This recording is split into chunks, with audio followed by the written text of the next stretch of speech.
Vamos a realizar un vídeo donde vamos a analizar diferentes magnitudes electrostáticas, todas ellas basadas en la ley de Coulomb, que nos dice que la fuerza de atracción o repulsión electrostática entre dos cargas eléctricas puntuales es directamente proporcional al producto de dichas cargas e inversamente proporcional al cuadrado de la distancia entre ellas, y depende del medio en el que se encuentre. Nosotros, para una ley enunciada por Coulomb, pues en el siglo XVIII.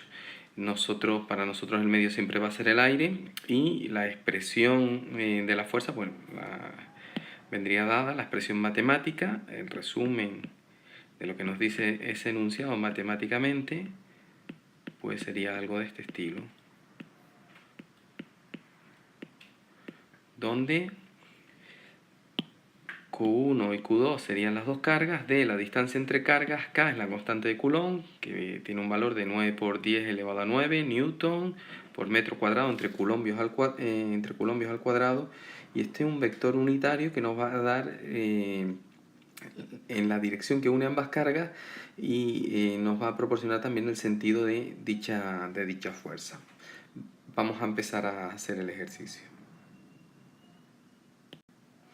El ejemplo que vamos a utilizar es el siguiente. Nos dice, dada la distribución de cargas de la figura, tenemos esta distribución donde tenemos tres cargas, una de menos 3 microcoulombios, o de menos 3 por 10 a la menos 6 coulombios, otra segunda carga de menos 5 por 10 a la menos 6 coulombios, y otra de 8 por 10 a la menos 6 coulombios, y nos pide la intensidad del campo eléctrico en el punto P, en este punto de aquí, el potencial eléctrico en el punto P, aquí, la fuerza eléctrica sobre una carga Q' de menos 2 coulombios situada en ese punto P, la energía potencial eléctrica que posee esa carga Q' en el punto P, y el trabajo que realiza el campo eléctrico para pasar la carga Q' desde el punto P hasta el infinito. Bueno, diferentes magnitudes, intensidad de campo, potencial, energía potencial, trabajo, y todas ellas derivadas de la fuerza eléctrica, es lo que se comprueba o lo que se aprecia experimentalmente, y de la ley de Coulomb,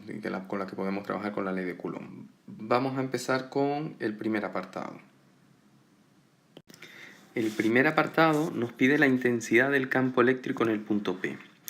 La intensidad del campo eléctrico en P, debido a estas tres cargas, Q1, Q2 y Q3, pues tiene que ser la suma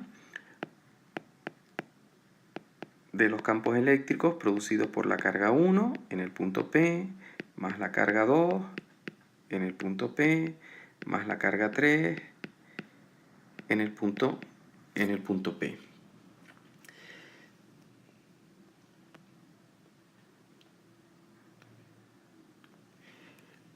La expresión que nos da el campo eléctrico creado por una carga en un punto es la siguiente. Lo vamos a indicar aquí debajo. El campo eléctrico en un determinado punto del espacio, debido a una carga eléctrica, viene dado por constante de Coulomb, valor de la carga, distancia que separa la carga del punto al cuadrado, y un vector unitario en la dirección que une la carga con el punto.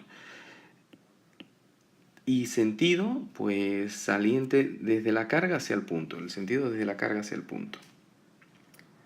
Vamos a ir analizándolo para cada uno de los casos. Empezamos calculando el campo eléctrico creado por la carga 1 en el punto P. Será constante de Coulomb, carga 1, distancia de la carga 1 al punto P, por un vector unitario que va desde, o en la dirección que une la carga 1 con el punto P, y de módulo unidad. Entonces, bueno, aquí el módulo es bastante sencillo, sería 9 por 10 elevado a 9. El valor de la carga 1, que es menos 3 por 10 a la menos 6. La distancia de la carga 1 al punto P. Nosotros tenemos aquí la carga 1 y aquí está el punto P. Pues es esta distancia de aquí, todo esto. Y esa distancia es pues desde la coordenada I4 hasta la coordenada I-2, pues de 6 unidades.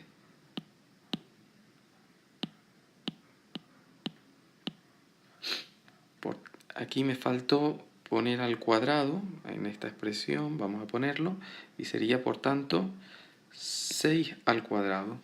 Y falta un vector unitario que nos dé la dirección y el sentido de ese campo. Bien, el vector unitario siempre va a ser en la dirección, vamos a poner otro color para que se vea mejor, voy a elegir por ejemplo este color, en la dirección que une la carga con el punto, y para que el valor de la fuerza sea coherente lo dibujamos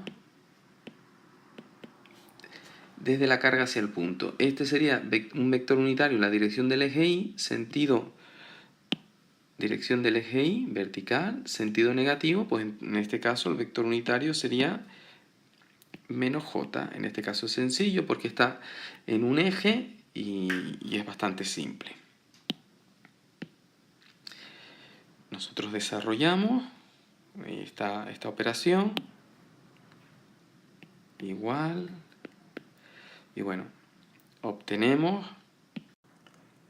750 J Newton partido por Coulomb, unidades de carga, Newton partido por Coulomb. 750 J, porque estamos multiplicando en los signos menos, y entonces el resultado es positivo. Es decir, que la carga creada por la carga 1 en el punto P tiene este valor y tiene dirección del eje Y sentido positivo. Es decir, que si la dibujásemos sería algo así. Esta sería el campo que me crea la carga 1 en el punto P. Lógico, porque esta carga es negativa y las cargas negativas siempre crean campos entrantes hacia la carga, es decir, que van dirigidos desde el punto donde lo estemos calculando hacia la carga. Las cargas negativas siempre campos entrantes hacia ella. Vamos a calcular ahora el campo que genera la carga 2 en el punto P. Constante de Coulomb, carga 2, distancia de la carga 2 al punto P al cuadrado, y un vector unitario en la dirección que une la carga 2 con el punto P. Constante de Coulomb, 9 por 10 elevado a 9. La carga 2 tiene este valor de aquí, menos 5 por 10 a la menos 6, también es una carga negativa. Menos 5 por 10 a la menos 6. La distancia, bueno, la distancia en este caso es esta distancia desde aquí hasta aquí, que esta carga tiene coordenada x menos 1 y el punto P está en la coordenada x3. Entonces la distancia es de 4 unidades. 4 unidades al cuadrado, y nos falta el vector unitario, igual que antes. El vector unitario va en la dirección que une la carga con el punto y dirigido desde la carga hacia el punto. Los vectores unitarios siempre desde la carga hacia el punto. Hay otras formas también más o menos mecánicas de hacerlo, pero bueno, esta funciona bastante bien y es bastante fácil de asimilar. En este caso, por tanto, es un vector unitario en la dirección del eje X, sentido positivo, por tanto, vector unitario Y. Calculamos.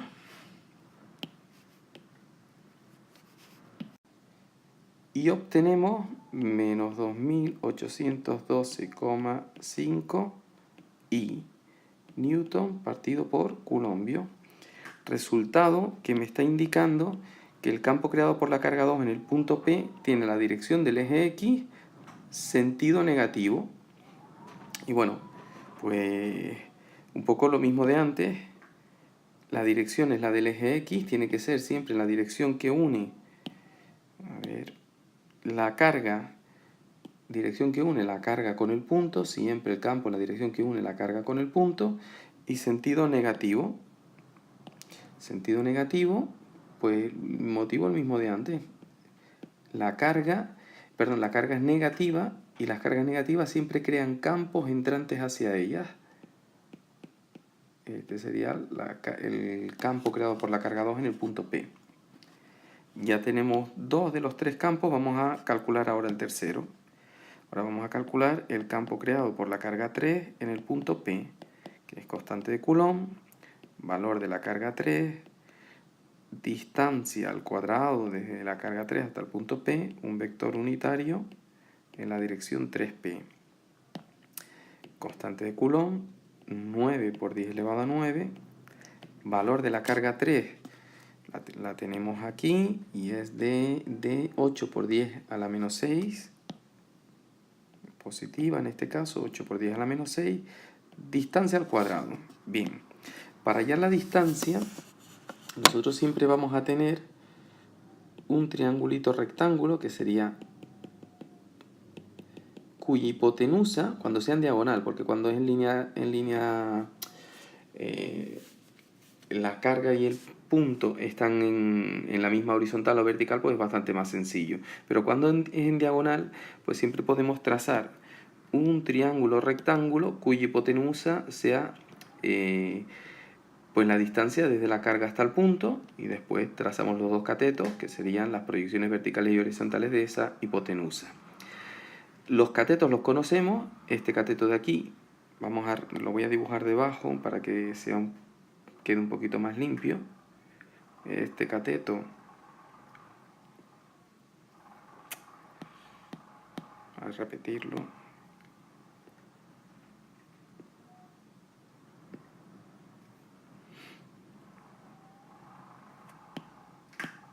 este cateto tiene una longitud de 4 unidades, este otro tiene una longitud de 5 unidades, 4, 5, y por tanto la hipotenusa, que es la distancia al cuadrado, será igual a 4 al cuadrado más 5 al cuadrado, que es 16 más 25, 41. La distancia será la raíz de 41.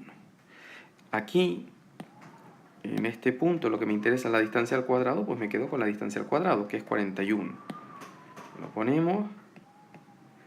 Y ahora viene pues el vector unitario. Tenemos que calcular el vector unitario. Y el vector unitario, como veíamos antes, pues tiene que ir en la dirección que une la carga con el punto, dirección que une la carga con el punto, y desde la carga hacia el punto. Aquí es importante que tengamos claro cómo se calcula un vector unitario. Vamos a hacerlo en otro color para que quede claro. Lo hacemos por aquí. Un vector unitario, la dirección que une la carga 3 con el punto P, pues siempre va a ser el vector que une las coordenadas, el vector que va desde la carga 3 hasta el punto P, es decir, este vector, un vector siempre lo obtenemos restándole a las coordenadas del punto final las coordenadas del punto inicial. Este será las coordenadas del punto final, que es 3 menos 2,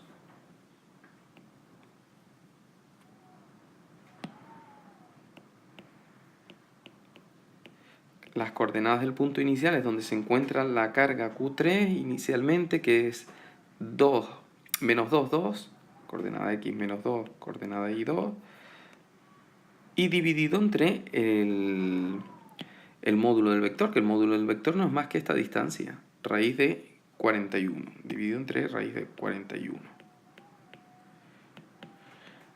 3 menos, aquí operamos, tendríamos que hacer 3 menos menos 2, es 5, partido por raíz de 41.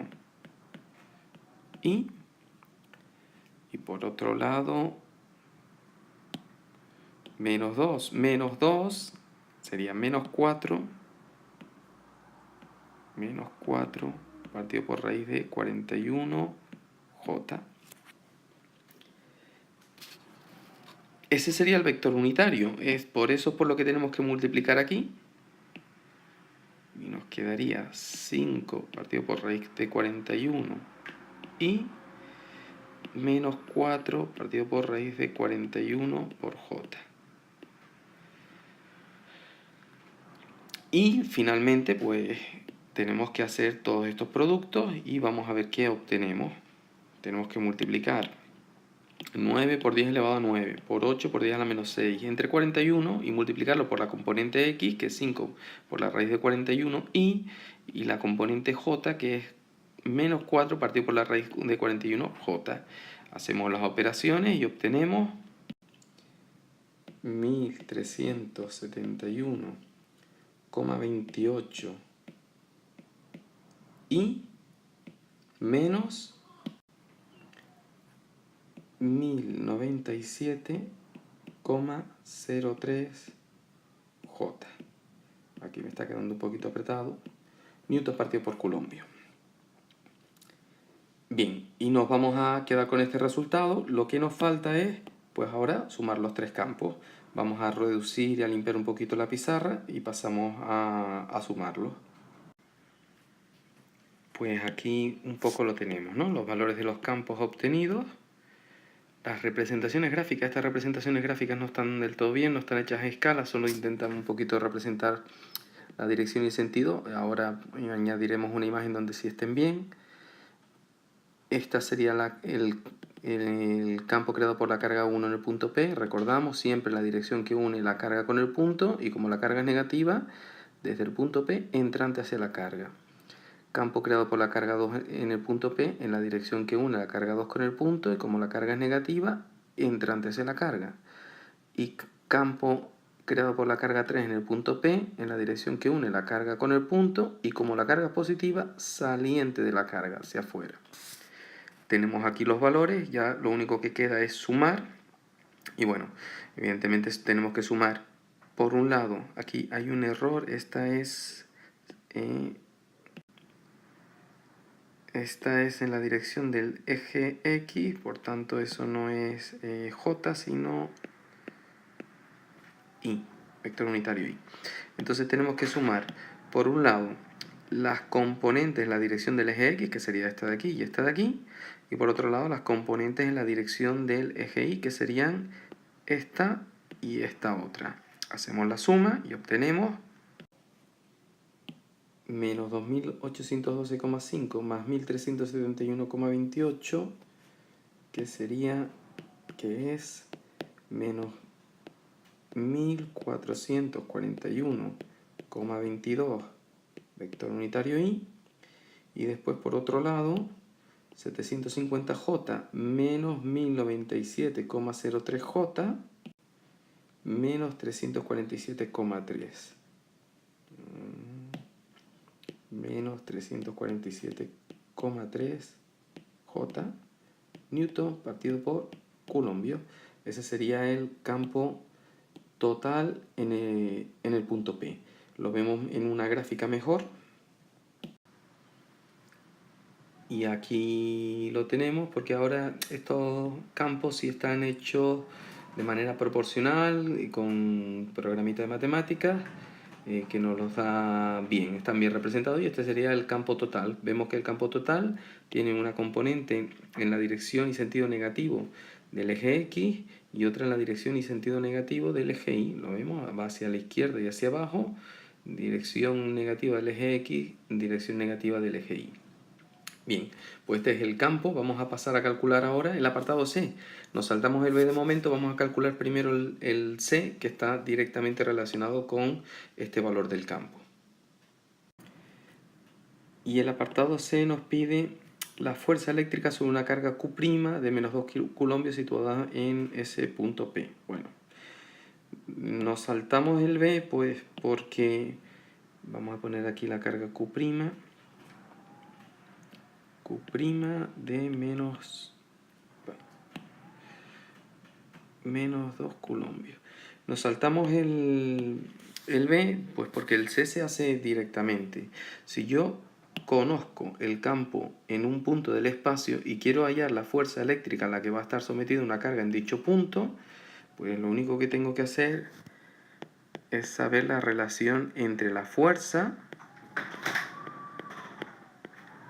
y el campo eléctrico, y la fuerza es igual al valor de la carga por el campo eléctrico en ese punto. En nuestro caso, la carga es de menos 2 coulombios, pues simplemente es menos 2 por menos 1441,22 y menos 347,3 J. Hacemos los productos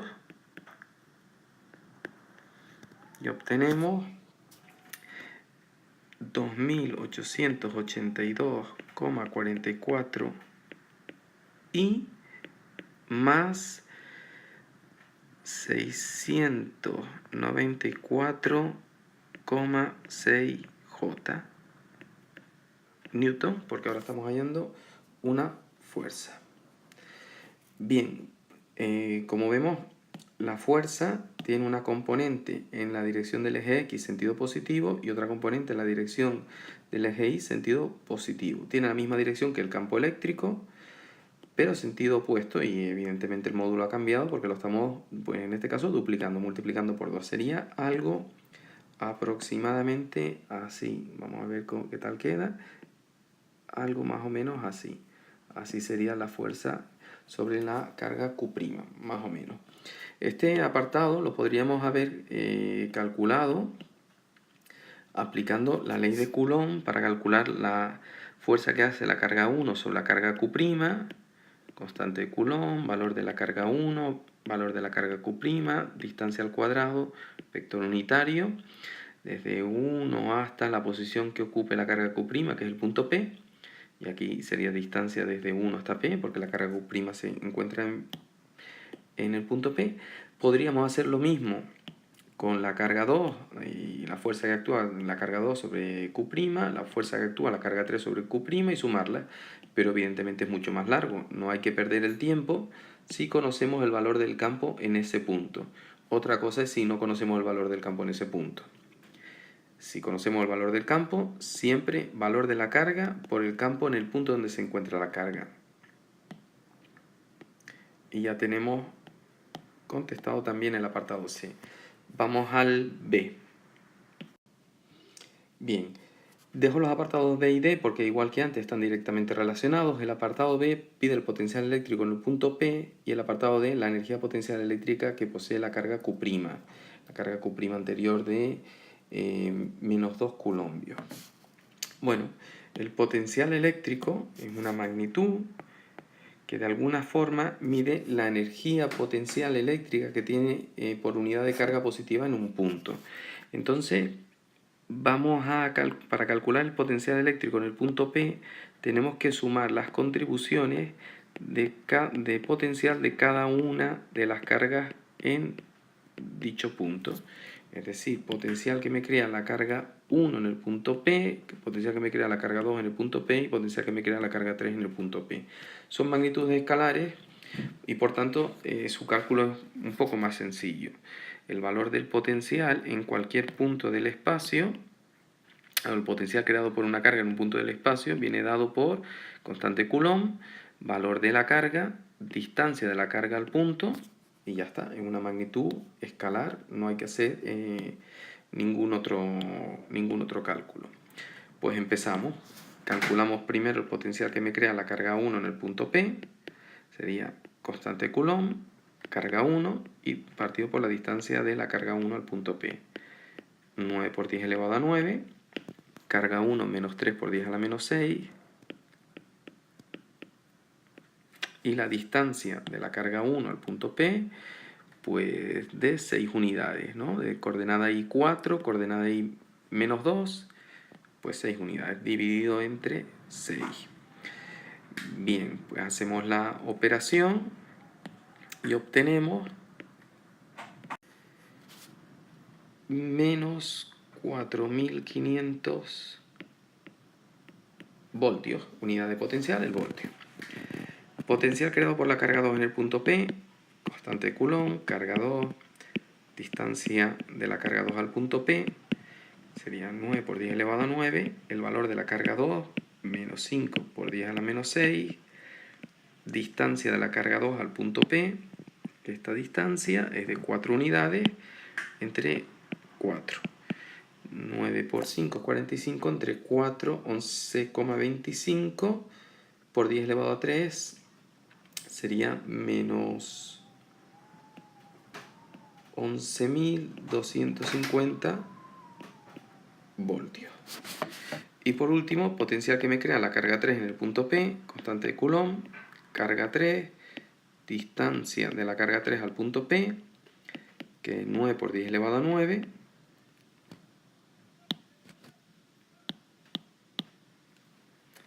9 por 10 elevado a 9.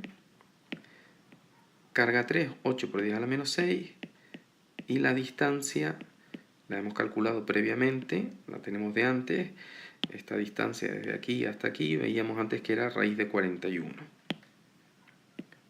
Obtenemos 11.244,51 voltios.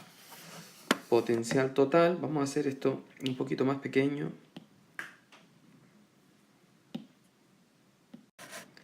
Obtenemos, pues lo calculamos, sería menos 4.500, menos 11.250, más 11.244,51. Hacemos la operación y obtenemos menos 4.505,49 voltios. Ese va a ser el resultado final. Y ese es el potencial eléctrico en el punto P. Respondemos ahora al apartado D, que nos pide la energía potencial eléctrica que posee la carga Q'. Y bueno, igual que antes, la energía potencial y el potencial guardan la misma relación que la fuerza eléctrica y el campo eléctrico. Es decir, que la energía potencial que posee una carga en un punto del espacio es igual al valor de la carga por el potencial en ese punto del espacio. Tenemos que multiplicar por el potencial en P. La carga era de menos 2 coulombios. Multiplicamos por el potencial en el punto P, que es de menos 4.505,49. Y obtenemos pues 9.010,98 julios, unidad de energía, el julio. Y ese sería el resultado. También igual que antes, esta es la energía potencial. Igual que antes, nosotros podemos calcular la energía potencial entre cada par de cargas. Podríamos calcular la energía potencial entre la carga 1 y la carga Q', que sería constante de Coulomb, valor de la carga 1, valor de la carga Q', partido por la distancia, y hacer lo mismo con la carga 2 y la carga Q', la carga 3 y la carga Q', sumarlas, y deberíamos obtener este mismo resultado. Pero evidentemente es un proceso bastante más largo que el que hemos realizado. Si conocemos el potencial en un punto, para hallar la energía potencial que tiene una carga en ese punto, simplemente multiplicamos el valor de la carga por el potencial en ese punto. Vamos a calcular ahora el último apartado. Y el último apartado nos pide el trabajo que realiza el campo eléctrico para pasar la carga Q' desde el punto P hasta el infinito. Bueno, aquí tenemos que saber que el trabajo que realiza el campo eléctrico para pasar una carga entre dos posiciones es igual a menos la variación de energía potencial. Y como la energía potencial la podemos poner como carga por potencial, pues podríamos poner menos la carga que se desplaza por la variación de potencial. En general, de manera más rápida y más cómoda, pues podemos poner que es menos carga que se desplaza, en este caso Q', potencial en el punto final, que el punto final nos dice para pasar la carga Q' desde el punto P hasta el infinito. Por tanto, el punto final es el infinito, potencial en el infinito, menos potencial en el punto inicial, que es el punto P. La carga Q' es de menos 2 coulombios. El potencial en el infinito, bueno, pues si tenemos claro la definición de potencial, que es constante Coulomb, valor de la carga, partido por la distancia, en el infinito la distancia es infinita, con lo cual nosotros estamos dividiendo por infinito. Y si estamos dividiendo por infinito, pues esto se hace cero. Cualquier cosa dividido entre infinito, cualquier valor numérico entre infinito, pues tiende a cero. Por tanto, el potencial en el infinito tiende a cero. Y el potencial en el punto P lo habíamos calculado anteriormente y teníamos que es Esto es 0 y el del punto P es 9010,48. Bueno, pues hacemos la operación con 48, no, con 98. Con 98. Pues hacemos la operación y obtenemos 18.021,96 julios. Ese sería el trabajo que realiza el campo eléctrico para pasar la carga desde el punto P hasta el infinito, para desplazar la carga hasta el infinito. El signo del trabajo, que en este caso es positivo, nos indica que ese trabajo se puede realizar de manera espontánea, es decir, que por acción del campo eléctrico se puede desplazar la carga Q' desde ese punto hacia una posición infinitamente alejada. Bueno, y aquí acaba el ejercicio, un ejercicio donde hemos recorrido todas las magnitudes, o las magnitudes con las que más comúnmente trabajamos en electrostática y que nos debe servir un poquito como referencia para resolver cualquier otro. Espero que se haya entendido. Un saludo.